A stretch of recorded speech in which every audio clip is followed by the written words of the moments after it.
I don't know if anyone in here is like me.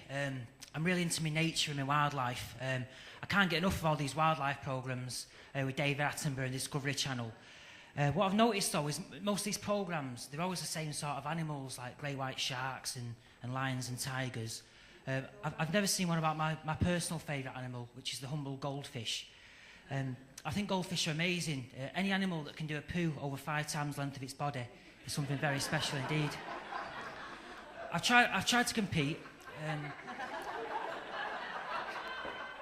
The longest poo I've been able to do is about 2 foot, just over a third length of my body, and I ended up getting banned from the swim baths. It was a double whammy, really. I can't stand cruelty to animals either. Apart from eating them, that don't count. There's an advert out. It's being repeated at the moment. It's one of these, Talk to Frank, and it's about cocaine, and it's this little dog in it called Pablo, a little Yorkshire Terrier. You've obviously seen it, and he's been used as a drugs mule, the poor thing, and he's obviously dead. He's had his belly sliced open, and he don't do much, to be honest with you. He just sort of stands there staring. But that's had a profound effect on me, because now I buy cocaine whenever I can. I don't want Pablo to have died for nothing. You've probably seen the news this week. It's quite important news, actually. Wayne Rooney's had a hair transplant.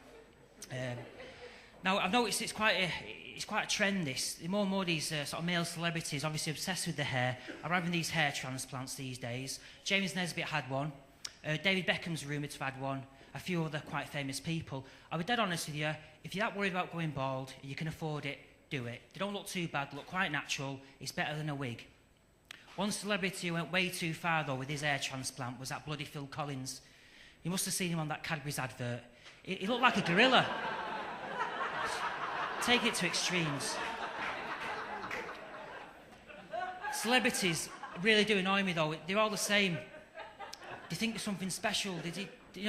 Michael Jackson, when I was a kid, I was only a young boy, and Michael Jackson used to get right up my nose. Not literally, but he used to do that moonwalk, and I used to watch him, and he was just grabbing his crotch walking backwards, and I was only about 3 or 4 at the time, 5 maybe.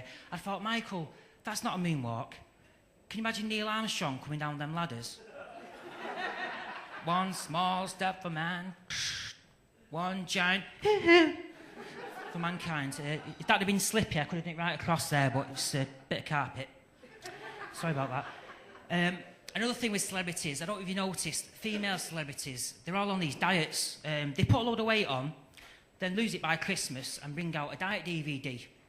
Now, I don't agree with that, mate. And the other week, Aretha Franklin was in the paper, and she's gone against all this. She said, I've been on a diet for 30 years. That's it, I've had enough of dieting. Now, if you don't know what Aretha Franklin looks like, there was a picture of her. She's a big girl. She must weigh about 25 stone. I looked at the picture of her and I thought, Aretha, what diet have you been on for 30 years? Like that.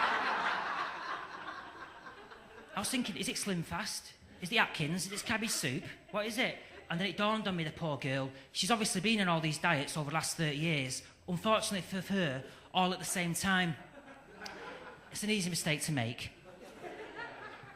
Another thing as well, I was thinking of this diet industry. That's a wire. I was thinking about this diet industry. It's a multi-billion-dollar industry, and I was thinking, who started this? Who invented diets? And I was reading the Bible the other day, and it dawned on me, it was Jesus who invented diets. Because when he fed the 5,000 with 4 loaves and 3 fishes, it wasn't a miracle, it was just very, very small portions. Very clever guy, he'll go far, him. One celebrity that I do really like and I do really admire is that Stephen Hawking, Professor Stephen Hawking. Now, he's quite rightly regarded as certainly England's, if not the world's, greatest living ventriloquist. Don't laugh. He's head and shoulders above anyone else. Not literally. But most of these ventriloquists that you see these days, they're not actually very good. His lips move, there's certain words they don't pronounce right. Not Stephen. Every word he says is perfect. His lips don't move at all. And just to rub it in, he smiles all the time, he's doing it. I'd love to have seen him and Orville get together, that's all I can say. I don't know I don't know if anyone's ever been to hospital with any embarrassing illnesses or things like that. It's happened to me a couple of times. The first time, I was about 13, and I was getting to that age, you know, you're getting into girls, things like that, getting into sex or talking about it, and a few of the lads in my class, the older boys, they was going on about how you can get a blowjob from a vacuum cleaner.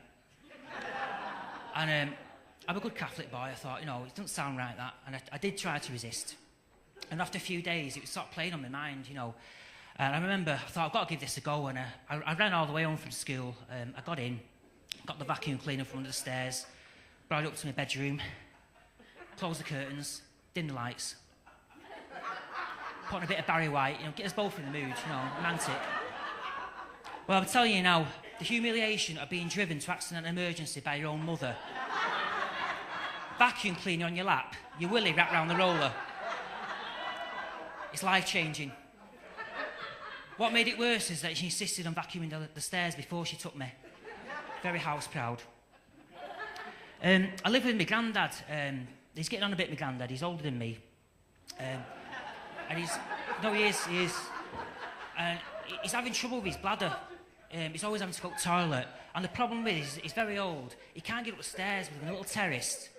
And he's on about getting one of these Stena stair lifts. I thought, God, no, that's £5,000 out of the inheritance. You know, I don't want that. Anyway, as luck would have it, I was watching this programme about this boxer. He's called Rocky. And he was absolutely useless. He couldn't run, he couldn't jump, he couldn't catch a chicken, he couldn't punch meat, nothing. Suddenly this music started playing. Da-na-na, da-na-na, and he was doing everything. He was amazing. But what he kept doing is running up loads and loads of steps. So I'm quite clever. So I thought, I'll give that a go. So I downloaded the music anyway. Next time my granddad needed the toilet, when he's at the bottom of the stairs, I played it. Well, it was like a miracle. He shot straight up. I mean, he got to the top of the stairs, he was punching the air, shouting for Adrian. He still pissed himself. That's beside the point, but I made a right mistake the other day. I played the music while I was in the kitchen, and I heard this terrible commotion. And I went in there, and he was punching the hell out of a couple of tins of corned beef. It was frightening. Right, thanks for listening. That's me done. Cheers. Bye.